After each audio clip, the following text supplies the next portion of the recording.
Hello everyone, JEE advance PYQ question number 9 करेंगे। तो basically 9, 10, 11 अपना कॉम्प्रीहेंशन रिलेटेड है।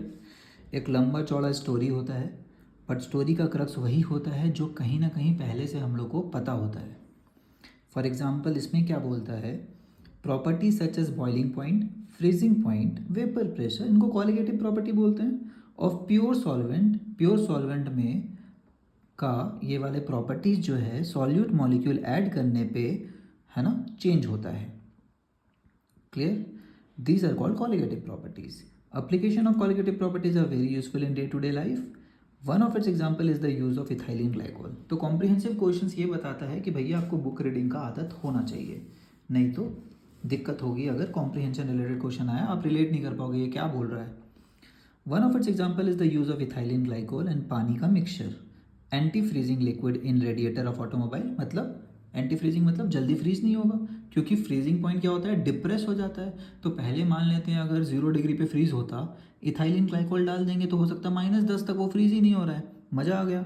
तो अगर जो ठंडे क्लाइमेट है -4, -5, -6, तो उसमें आराम से चल रहा होगा, फ्रीज तो होगा नहीं अपना लिक्विड।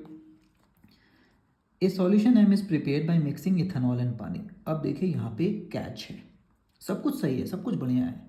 कैच ये है कि दुनिया में ना कभी भी पता नहीं होता है कि सॉल्यूट कौन है और सॉल्वेंट कौन है। तो इस केस में कैसे पता चलेगा सॉल्यूट कौन सॉल्वेंट कौन? तो हम लोग को एक बात लिखी हुई है बुक्स में, एनसीईआरटी में, कि जो ज़्यादा क्वांटिटी में होता है उसको सॉल्वेंट बोलते हैं। अब यहाँ पे तो दोनों ही लिक्विड है, तो ज़्यादा क्वांटिटी में जो होगा उसको हम लोग क्या लेंगे, सॉल्वेंट लेंगे। इसके अलावा हमारे पास कोई ट्रिक नहीं है। तो हमारा क्या इंस्टिंक्ट क्या होता है कि सर पानी सॉल्वेंट होगा, इथेनॉल सॉल्यूट होगा। अरे नहीं भाई साहब, मोल फ्रैक्शन इथेनॉल का देखिए कितना ज़्यादा है, 0.9। तो इथेनॉल है 0.9, इथेनॉल का मोल्स। तो इथेनॉल ज़्यादा मोल्स हुआ ना, पानी का मोल फ्रैक्शन कितना हुआ, 0.1। मतलब टोटल अगर 1 मोल्स था तो इथेनॉल कितना मोल हुआ, 0.9। तो ये क्या हो गया, सॉल्वेंट। पानी कितना था, moles of water, which is यहाँ पे सॉल्यूट। ठीक है, अच्छा नहीं लग रहा है ना देख के पानी को सॉल्यूट की तरह, बट यहाँ पे ऐसा ही है। अगर हम लोग यहाँ पे नहीं समझे कि कौन है, तो इन लोगों ने इतना सारा डेटा पता है क्यों दिया, कंफ्यूज करने के लिए। अभी तक क्या होता था, हम लोग को पता होता था कि अगर के जो होता है वो सॉल्वेंट का ही दिया होता है। अब यहाँ देखिए पानी का भी के दिया है, इथेनॉल का भी दिया है, तभी समझ जाना चाहिए था कि भाई दाल में कुछ काला है। ये दोनों का के कब से देने लगा, ये तो सॉल्वेंट का देता था सिर्फ, सॉल्यूट का कब से देने लगा। तो पक्का हम लोग जो सोच रहे हैं वो हमें कंफ्यूज कर रहा है दोनों वैल्यू देखे, कि भैया अपने से सोचिए आपको कौन सा वाला वैल्यू लेकर के आगे बढ़ना है। समझ आया? ठीक, और सारा डेटा दिया हुआ है आगे, उसके आगे कुछ भी नहीं है क्वेश्चन में, एकदम मेंस क्या एनसीईआरटी लेवल क्वेश्चन है। तो ये देखिए क्वेश्चन नंबर 9 में यहाँ लगा देता हूँ।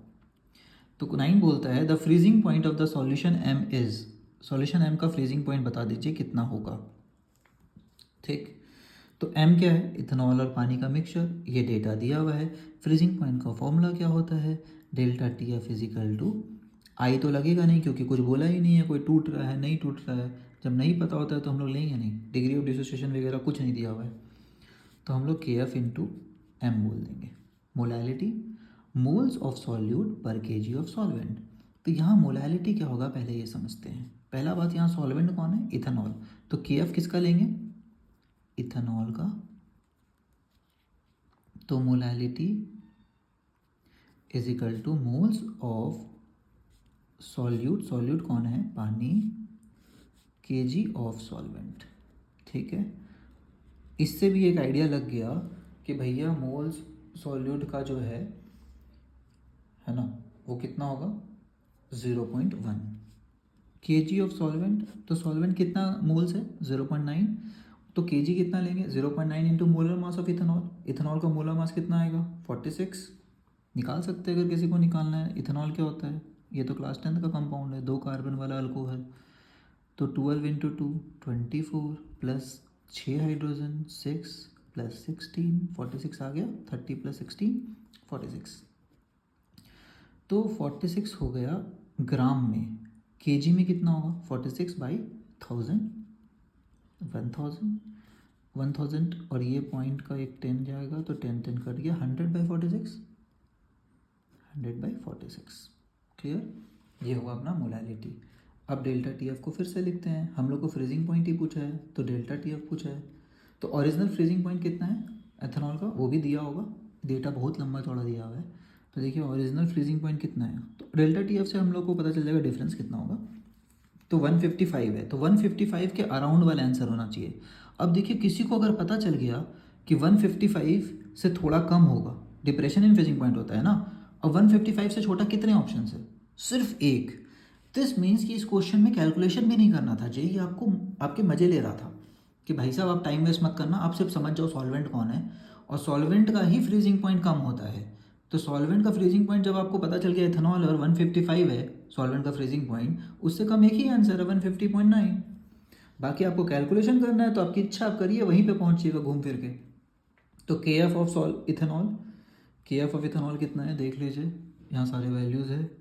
तो इथेनॉल का के एफ अच्छा नंबर दिख रहा है वैसे तो 2 इंटू एम 100/46, तो ये कितना आ गया 100/23 है ना। 100/25 होता है 4, 23 होगा 4 पॉइंट समथिंग, तो 4 पॉइंट समथिंग आ जाएगा और क्या, 4.8 के अराउंड आता है। तो डिप्रेशन इन फ्रीजिंग पॉइंट, तो डिप्रेस कितना हुआ 4.8 से कम कर दीजिए, 155.7 माइनस 4.8, तो लगभग 150 जो भी आ रहा है आंसर यही आ रहा है। और एक ही ऑप्शन में वैसे 155 के नीचे है, वही बोल देते हैं, और क्या, इतना क्यों कैलकुलेट करना है। समझ आ गया, I hope it is helpful. इतना लंबा चौड़ा क्वेश्चन दिख रहा है बट क्रक्स तो छोटा सा ही है, ठीक है। नेक्स्ट वीडियो में हम लोग 10th कर लेंगे। Okay bye everybody, thanks for watching.